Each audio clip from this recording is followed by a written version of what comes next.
My name is Clint Meekum. I am the Volusia County Emergency Management Director. Thank you for joining us today. We're here to provide some additional updates regarding Hurricane Milton. Currently, Volusia County is under a hurricane warning, a storm surge warning, and also a flood watch as put in place by the National Weather Service. We're anticipating to feel the impacts of the storm really starting tomorrow night through Thursday into Thursday morning. The wind will continue to intensify throughout the evening and again continue into Thursday morning. However, its effects can spur tornadoes and significant rainfall beginning as early as tomorrow afternoon. We're looking at the potential to receive up to 15 inches of rainfall in some parts of the county and possibly Category 1 strength winds throughout the county. However, we cannot rule out the possibility that we could see gusts up into the Category 2 hurricane range.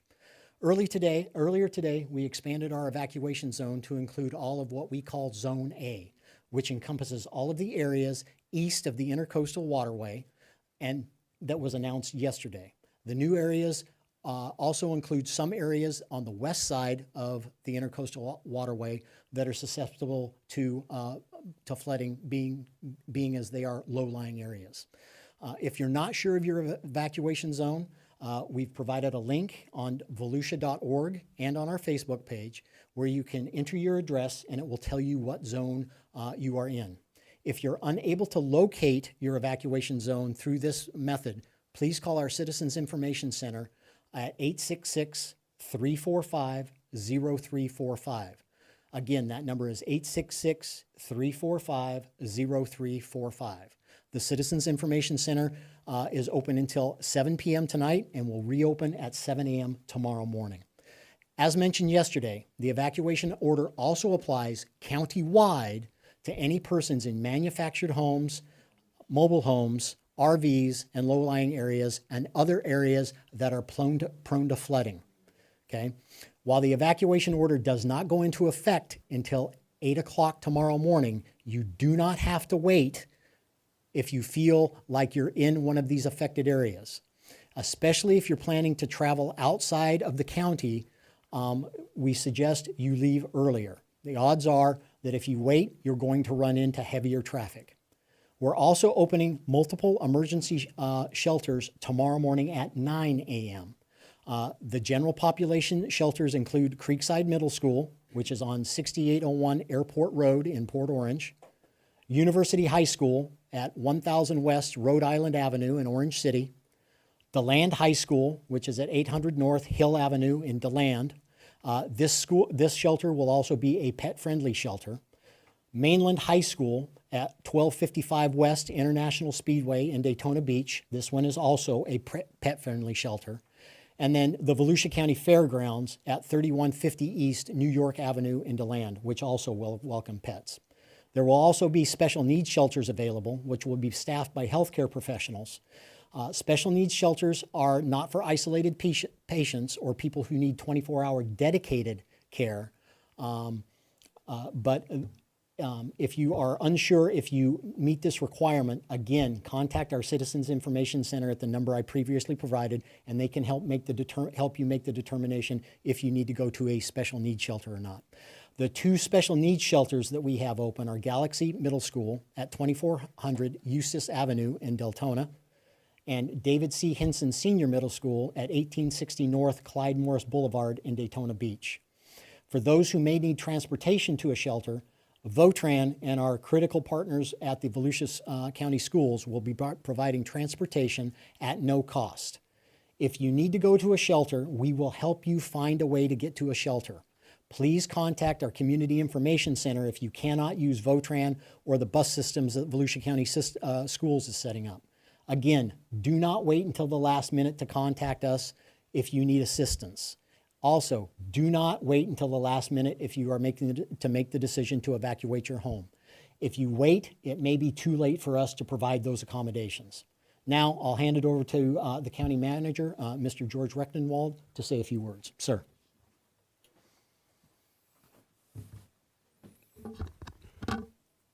Yeah, thank you, Clint. I'd like to expand a little on what Clint just said. This storm is shaping up to be a very similar hurricane to Ian. The combination of 15 inches of rain hitting our drainage systems will up to 5 feet of storm surge and a high tide Thursday afternoon is going to greatly reduce the effectiveness of our drainage infrastructure. The National Weather Service calls this the total water concept. In short, if you flooded during Hurricane Ian or almost flooded, you're in danger of flooding again. The time to prepare is running out. You have the remainder of the day and a little time tomorrow. Please do not wait until conditions worsen before you decide to take action. Make sure you have plenty of food and water to get through the next few days. Make sure the food is non-perishable, because there's a possibility of widespread power outages. And again, don't get complacent. We're not going to bear the brunt of this storm like the west coast of the state, but we're still going to receive significant impacts. If you have a generator, use it wisely. Make sure it's placed far enough away from your home where the carbon monoxide cannot creep inside. This is also the time to take pictures of the exterior and interior of your home. If something happens to your home during the storm, you need to provide pre-storm photos to your insurance company. This will help expedite any claims you may have to make. Out of abundance of caution, all Volusia County offices will close at noon tomorrow and will remain closed Thursday. However, I can assure you that all essential county personnel are actively working their assigned emergency functions throughout this event. Also, as a reminder, Volusia County schools closed earlier today and will be closed tomorrow, and I think we have further information that will be announced here by the school board itself. At this time, I'd like to turn it over to Volusia County Chair Jeff Brower as he comes up to the podium. Thank you, George. Everybody is probably aware that the Florida National Guard is already deployed in Volusia County. They're already activated. I just got a call from my son, Brandon, actually, that his battery is stationed right here in Volusia County. Take that as an indication that Governor DeSantis is taking this storm very seriously for Volusia County. Now, it's not a time to panic, but it's also not a time to take unnecessary risk. If you're in an area that you just heard about that you should evacuate from, I would really encourage you to do that. Please consider staying in one of our shelters. They're safe, they're clean, you can take your family. You just heard addresses of them. You can go to County of Volusia on Facebook. You can go to volusia.org. Do that now while you have electricity and write those addresses down. And please consider staying at one of the shelters. You also heard that you can take pets to some of them, special needs. So please, let's do that. And lastly, I just wanted to tell you, we always stick together in Volusia County. We will get through this. Be aware of your neighbors, especially if they're elderly, and let's help each other. We'll get through this storm. We'll be strong on the other side. Just don't take risks. Stay safe. And I would like to introduce Patty Core from the Volusia County Schools. Thank you, sir. Good afternoon, everybody. We do have some updates. As we announced yesterday, schools are closed tomorrow and Thursday. We are now adding Friday. Volusia County schools, all schools and district offices will remain closed Friday as well in an abundance of caution, making sure that the storm has moved out and we're able to assess all of our facilities, working with our partners at the county to make sure the roads are passable so that we can safely get our students and teachers and staff back to work as quickly as possible. The second announcement we would like to make today is that we will be supporting the city of Pearson by sending 2 Volusia County school buses up to the town center in Pearson on the corner of 1st and Center Street. If anybody needs a ride and can't get to DeLand, which would be the closest shelter for them, DeLand High School, we will transport tomorrow. The bus will be there at 9 o'clock or right before 9 o'clock to depart to take people and their belongings to DeLand High School. Thank you. At this time, Sheriff Chitwood, please come up.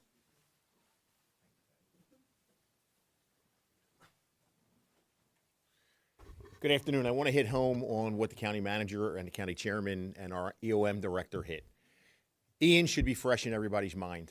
In 2022, we received 1,000 calls for people trapped in their homes with rising floodwaters. 5 Volusia County residents lost their death to drowning. This is extremely, extremely serious. You need to have a plan together, and you need to together to get out. And you need to remember something. Just picking up the phone and calling doesn't guarantee a regular response. Trees are going to be down, power lines are going to be down, and we're going to have to fight our way in to get you out. So now is the time to prepare to get out. The second thing I want to touch on is the curfew. Right now, the curfew is for 8 o'clock tomorrow night until 8 o'clock on Thursday morning. But keep in mind, with the severity of that storm, we may have to extend that, and we may bring that into Thursday night, because the purpose is going to be we have to give the county and the cities time to clear roads and to get power back together. And of course, the most popular question I get is the bridges. And the best way to talk about the bridges is this. If the wind speed is sustained at 40 miles an hour, we will be restricting access. You can leave the peninsula anytime. You're not going to be able to get back on the peninsula without us giving you clearance to get there. So with that, I'd like to turn it over back to our EOM manager. Thanks, Sheriff. I'll go ahead and open the floor up for a few questions here in a few minutes. I do want to take this opportunity, though, before we answer questions, to thank our residents. Everybody has been taking this seriously. We very much appreciate that. Again, as has been stated by everybody before, we will get through this together. We have a fantastic team here in Volusia County. We have a great partnership with our cities and with our school district. We will get through this and survive this together. Now, I also want to encourage our citizens, if you have questions, keep asking those questions. We've already talked about the Citizens Information Center. We've talked about volusia.org. We've talked about Volusia County's Facebook page. You also have the opportunity to, if you do have the opportunity, download the Volusia County Emergency Management app. It's another way that you can stay informed on alerts, messaging, any changes that we may have. And it's also, there's an opportunity for you to report damage through that app to us as well. So with that, I'll go ahead and open it up to questions. Yes, ma'am. Okay, so if we're talking about Ian and everything like that again from 2 years ago, of course I have to ask about the beach. Is there anything expected with the storm surge and erosion? So we are expecting some sand movement. We are looking at 3 to 5 foot potential storm surge, but this will primarily be after the storm exits. So again, as the storm approaches, maybe not as likely, but as the storm exits, we're going to get some of that backswing that's going to cause some sand movement along the beaches. The National Weather Service has told us to be ready for that. Our coastal division, our beach safety division, they're preparing for those eventualities. We're working with our municipal partners that are along the coast to make sure they're as ready as they can be. Ma'am.